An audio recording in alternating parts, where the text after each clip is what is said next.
Hey guys, welcome to Megan Grace DIY. This is Megan here, and if this is the first time stopping by my channel, welcome. I have been in education for 15 years. I was a public school fashion, interior design, and theater teacher. I've been a public school administrator, and I currently work in the private sector at the college age level teaching fashion and costumes. Now, I decided to do something a little bit different for my school in particular, and I figured why not record it and put it on my channel for others to use. I've put together a presentation on forming a YouTube channel as an educator and all of the free resources that I've used over the past year to not only create my YouTube channel and use it as a successful resource in the classroom, but to grow my channel and to share all the things that I've learned with other people looking to learn my subject matter, as well as other educators and admin. Now, how I attacked this presentation is I basically go into a bunch of different topics in a very shallow manner. I've got some little tutorials for you built in, I've got resources built in, and each of the topics I'm going to cover, you really could probably spend an entire 2 hours on each of them. But for the purposes of an hour-long presentation, I'm just kind of going over some basics so that way I can hopefully break down some walls that some educators might think stand between them and building a successful YouTube channel. Let's go ahead and jump in. First things first, we all know that over the past 10 months, we have seen, out of necessity, a really extreme shift to online education. This has happened because here in the United States, we're experiencing a pandemic, as are most countries, and we had to very suddenly go to online education formats. Now, I want people to know that YouTube is not a replacement for a teacher in the classroom by any means. I use it as an educational support tool. And I used to kind of almost think of YouTube as, the place where you put the silly videos and where the viral videos go and Gangnam Style and all of that stuff. But, when I really started to look at YouTube as a tool that I could use in my teaching, I realized what an unbelievable wealth of educational content is on YouTube.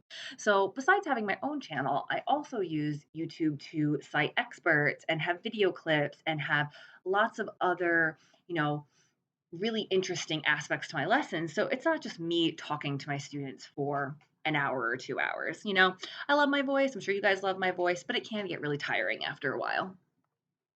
Some really interesting facts about YouTube are, YouTube is the second most widely viewed website on the internet right now. There's 300 content hours being uploaded per minute onto YouTube. There's 5 billion videos being watched on YouTube every single day. YouTube view time has increased 60% over the past year and is expected to increase even more.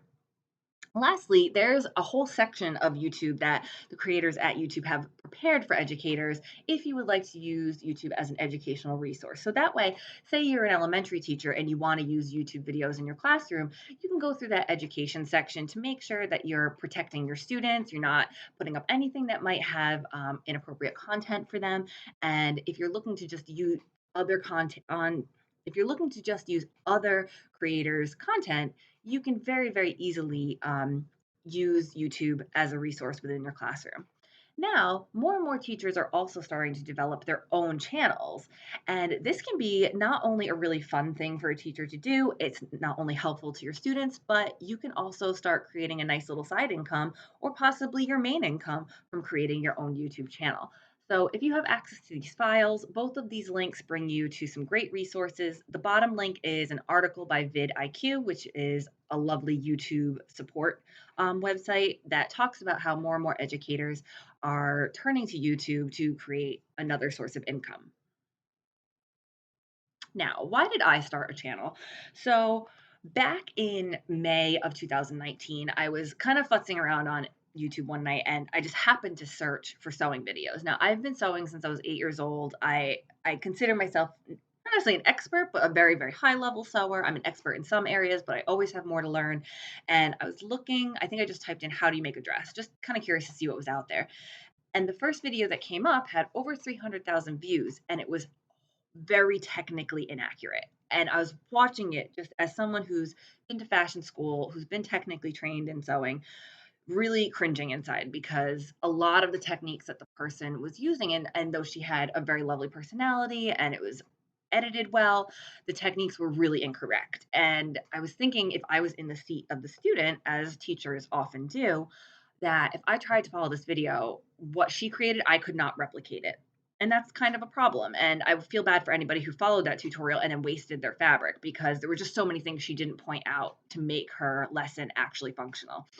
So, of course, I start looking more, and I had found there were kind of two camps in terms of the creative YouTube content makers. There's the camp of people who sew or do other kinds of crafting or whatnot that are looking to just get you to the end of the project in the simplest way possible. So a lot of the time you get kind of the sacrificing of technical knowledge. And then there's the camp of the really staunch, properly trained technical sewers who do more classroom style teaching. So I don't want to use the word boring, but it can be a little bit more in depth and too in depth for somebody who's just looking to make one project. So when I started a channel, I said I want to try to find a way to be in between those two camps where I'm getting people to their endpoint in a not super long amount of time, in a relatively quick amount of time, while also incorporating correct technical technique. So when I started making videos, that was my main goal. Now, I kind of made a couple videos and I kind of trailed off with it and wasn't really like lighting my fire. But then when schools closed in March of 2020, I realized, being an in classroom sewing teacher, that there was no way I could possibly teach sewing through a webcam. It's just not clear enough. You can't see students stitching. You can't see if it's even or if it's straight or anything like that. And the students also can't see you well. So I realized I'm going to have to pre record lessons and show them to my students and then help them through the webcam, through those pre recorded videos. And when I started doing that, I said, not just my students can benefit from this. I'm sure there's other people who can benefit from this too. So why don't I just post them to my YouTube channel? Even if they get 50 views, then that's still 50 more people than my own students that were able to benefit from my lessons. Now, I also started making PPE videos because, at the time it was quite scary. Nobody really knew what was going to happen. We didn't know when things would open up again or how bad the virus was going to get. And I think when we're kind of anxious like that, we look for a way to either give back or help the situation to stable ourselves. So the way I could give back during that time was to make PPE videos for people to use and make their own masks, make their own scrub caps, things of that nature. And one of the mask videos I made happened to catch a little bit of attention. Now, it didn't go viral by any means, but it did start to go up like over 100 views, 200 views, 300 views. And I remember kind of watching the counter, like getting so excited, like, oh my gosh, in an hour, there's another 100 views. And it totally lit my fire for how exciting running a YouTube channel can be. Now, those highs come with lows because then there's videos that you post and they don't really get any views, and it can be a little bit of a bummer. But just that one first video really catching people's attention and getting like a lot of great feedback and comments really just kind of put me on this road that I was like, I really do want to put some focus on creating a YouTube channel and creating something that can help people for free, if you will. Now, I set my sights on passing the monetization benchmark, which is 1,000 subscribers and 4,000 watch hours. And I was able to pass that within a month and a half of that first mask video. So it was about end of May that I passed that benchmark, and I was approved to be mon- monetized in May of 2020. So from May till now, I've been monetized, and in December 2020, I hit 10,000 subscribers. I also applied to make my channel name, Meghan Grace DIY, an LLC. So that way now it's all official. I have my own business for tax purposes. I'm also going to start MeghanGraceDIY.com. And that way my name is my name. And anything else I do to branch off from this, I own the name, and all that good stuff is all set up, and I can, file expenses for my tax return, and, the financial side is on the up and up. So here's a quick image of what my analytics looked like, my channel views at that time, where all of a sudden I caught this little bit of the YouTube algorithm. And you can see in April when I posted that mask video, I had a little bump and I was like, oh my gosh, I'm actually getting some views. That's crazy. And then things kind of went along nice and steady. And I was watching myself get, 200 subscribers, 300 subscribers. And it was very exciting to see 10 subscribers a day. And then my scrub cap video that I posted really caught an algorithm and bumped my channel up to past that monetization benchmark. Another big common misconception is that in order to have a YouTube channel, you have to have all of this equipment and you have to put this money in, and that could not be further from the truth. So, I want to completely dispel that myth that you have to put any money in to start a YouTube channel. I started my channel almost 100% for free with things that I already had. Now, a YouTube account in itself is free. It's part of Google. So, if you have a Gmail, you can have a YouTube account. To film, I used my cell phone. I totally recommend just using your phone. Most phones today, if you have a fairly recent model of your phone, will have a great camera on it, and you don't need to go out and buy another DSLR for $1,000 to film.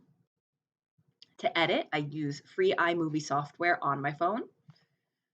Lighting, I just make sure I have a nice bright open window. So if you're setting up to do how-to videos or you want the lighting on your face, you want to set up by an open window.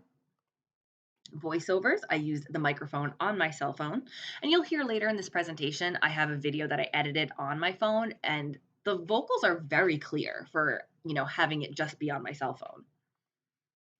And thumbnails, I do on Adobe Spark free version. Now, here's some items that I ended up purchasing a little bit further into the journey. Some of them you need, some of them I've kind of found I bought them and didn't really end up needing them, but they're all still pretty low cost. So I did buy a tripod to hold the camera. Got that on Amazon for $32. I bought Adobe Spark a yearly subscription so that way I could get the watermarks off of my thumbnails.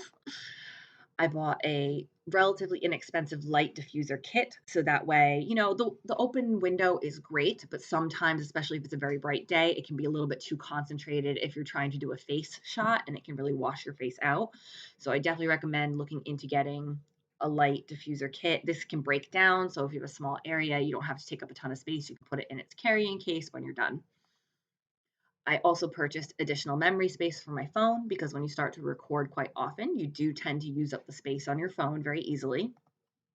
And then I moved on to a portable storage space. Any YouTuber that you see that records quite a bit, they're going to use portable hard drives. So that way you can store your videos on a portable drive. You're not eating up the memory on your phone and you're not eating up the memory on your laptop or computer. And lastly, I bought a Blue Yeti microphone. This is a great introductory microphone that's like one step above your cell phone. I remember buying that with my first YouTube check, and I was so proud of myself. Now, that being said, if you do primarily voiceovers, like how I do with my channel, I don't think you necessarily need a new microphone. I've found that the microphone on my phone works just as well as the Blue Yeti. If you are doing more where you are filming yourself, so you are a distance away from your camera and your phone microphone won't pick up your voice as well, I really do strongly recommend getting a Blue Yeti because then that way your vocals are recorded on a separate device and you don't have to worry about the fact that you're too far away from your phone. And you can always look into a lavalier mic as well, which is one that clips onto your neckline. I'm going to take you through a really quick clip of my personal YouTube studio. At the start of the pandemic, when both my boyfriend and I were told we are going to be working from home, we opted to take separate areas in our house and make them up into our YouTube spaces. Now, I say house, but we live in a two-bedroom apartment. And, you know, to work from home, you really have to have a designated area that's your work area. Because if not, your life just blends together way too much. So I took our dining room, and since we weren't going to be having company anytime soon, it was not a problem to just take it and turn it into my little YouTube studio. So I've got a great table space to cut, to film. I've got my tripod there set up in front of my sewing machine. I've got a couple supplies. I've got a dry erase board for ideas that are coming up. You can see I've got a nice big bright window by where I'm filming. I've also got the light diffuser box. And then I also bought this sort of credenza furniture piece to put all of my supplies in. So they were hidden and out of the way, but they're nice and organized in there.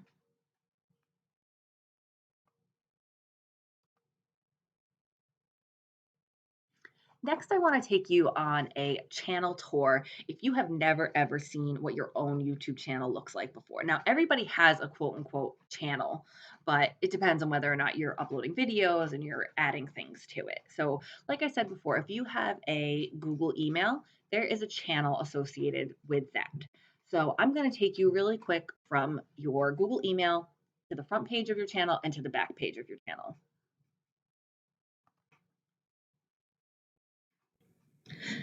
If you have a Gmail account, you should have a YouTube account attached to that.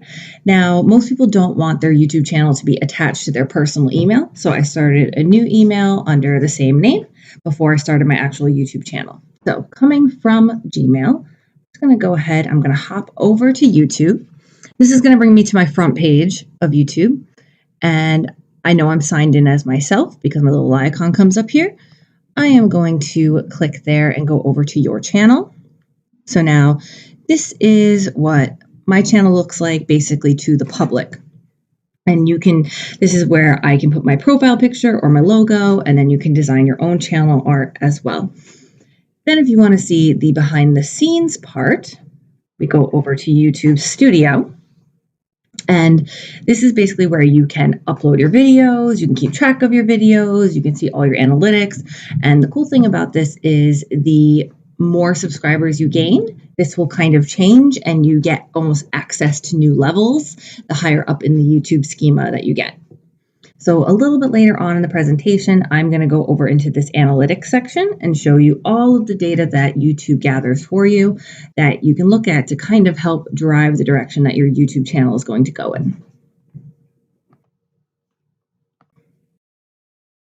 When it comes to planning out the content on your YouTube channel, I find this is one area that teachers can do very easily because we're used to planning out units, we're used to planning lessons, and we also have that really invaluable experience of watching a lesson land on students themselves and see if it's engaging or if it's not engaging. And we've all been in a room where a lesson that we planned just does not go the way we think it will, and we've had to adjust. So having all those experiences, I think makes planning out a YouTube channel much, much easier for a teacher. One of the big things that YouTube communities talk about is niching down your channel. Like you don't want your channel to be all over the place because then people, they won't find your channel. They won't know what they're coming to your channel for. And if you're going to be on YouTube as an educator, you already have a niche sort of built in for you. So just like planning a lesson, you want each video to have a beginning, a middle, and an end. So you're setting at the beginning what people are going to be learning in this specific video. You have the meat of the lesson, and at the end, you do a quick review or a quick wrap up. I really do suggest breaking videos down into individual skills. One thing you can do is you can post, say you want to record your lectures and post them for your students. You can do that and then put chapters into your video. And it's very easy. All you have to do is put the timestamps in the description and then space and then what you want to title that chapter. And that will automatically break the video up for you in YouTube. Now, that being said, you want to make sure your videos are searchable. So I wouldn't suggest putting up, February 8th lecture. I would definitely make sure you're saying, how to learn how to thread a sewing machine, how to learn how to format a paragraph, things like that to make your video searchable for other students who are coming to try to learn that skill.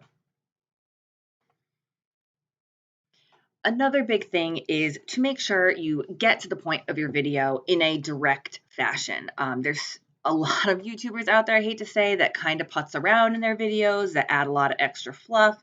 And in how-to videos, people are coming for a very specific reason. They want to learn the project and they want to come out of there hopefully having fun doing it. So definitely make sure you add your personality in there, but you don't want a 5-minute long intro. You don't want to add a whole bunch of extra fluff or extra shots that just don't have anything to do with the actual project. On my channel, like I have other videos if people want to get to know me as a person more.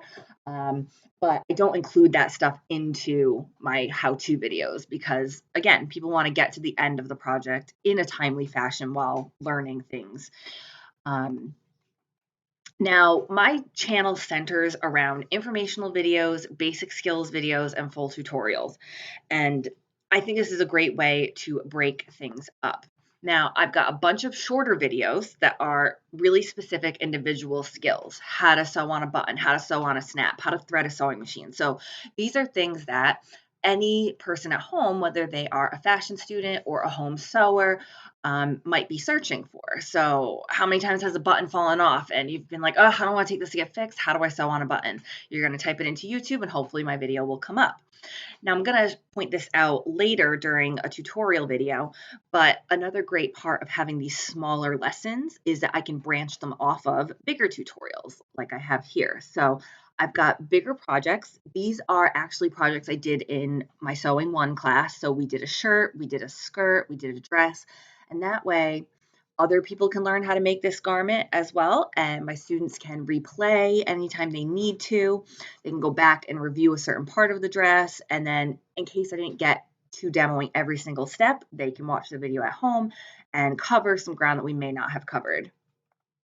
And then lastly, I have informational videos, and informational videos are not how-to videos. They are not a specific project, but they are basically information surrounding my subject that I think are really important for anybody who's looking to make this a hobby or make this a skill. It's things that I think are important to know. So, my top 5 sewing tips, I've been sewing for 26 years, and my top 5 tips are just things that I've learned along the way that you wouldn't know as a beginning sewer. In terms of rhinestones, I figure skated for almost 20 years. So I did a whole video on rhinestones because if you say are at home and, oh, I want to put rhinestones on my tumbler, you're not going to know all that knowledge that I know from making figure skating costumes for years upon years. So I put everything that I knew about rhinestones into a really easy to digest format. So these are videos that they're kind of slow burners. I don't have nearly as many watches as I do on the project type videos, but I still think they're really important to my channel because if you come for, say, a quickie tutorial and then you're like, oh, I really like sewing and, I'm thinking about getting a new machine, you want people to stay on your channel and you want them to be able to find the information that they might be questioning next on your channel versus having to go to somebody else's channel for it. So if there's someone there for a quickie tutorial, they're going to be like, I really was thinking about getting a new sewing machine. Oh, look, she's got a video about sewing machine recommendations. Great, I can go to that next. And lastly, it's going to be awkward the first time, the 5th time, the 10th time you film a video. I still am very awkward on camera. I get very nervous and, hearing your voice, everyone's like, oh, I hate the sound of my voice. And you just have to get used to it. And you also have to be willing to be critical of your work and how can you get better because we can all improve.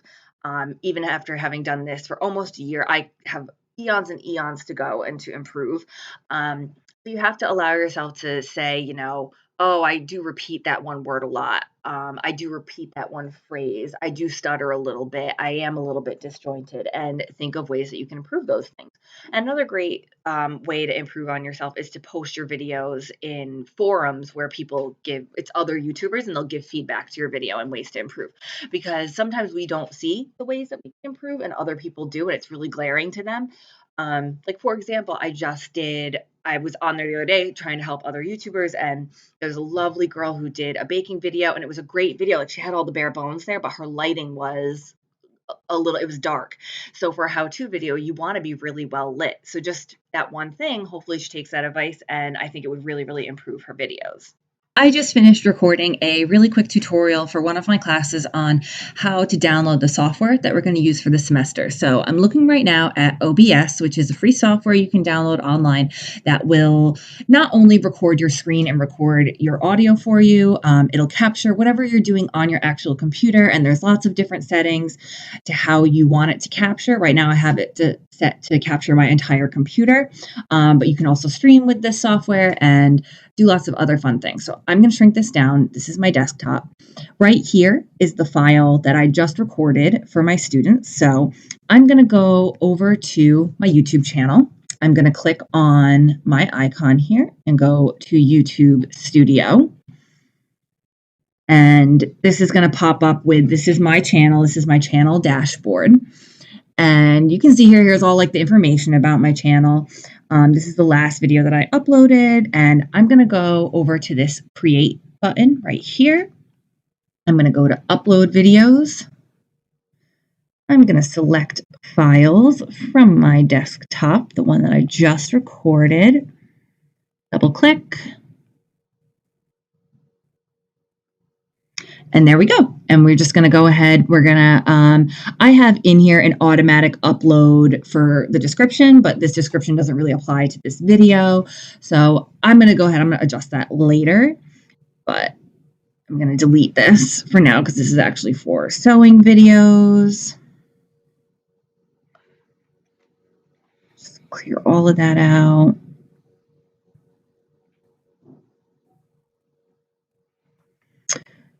Okay, I am going to call this /3020 Gerber AccuMark software download guide. And depending on the length of the video, sometimes it takes a little bit of time to process, especially if you are recording something with a camera and you're uploading it to YouTube. If it's in 4K or 1080p in a really high resolution, it can take a little bit of time to process. So we'll just put a quick little description in here. Short guide for students taking 20 to download Gerber AccuMark software to their personal devices. Sometimes I have a pre-designed thumbnail that I have in a folder, and I'll go find that.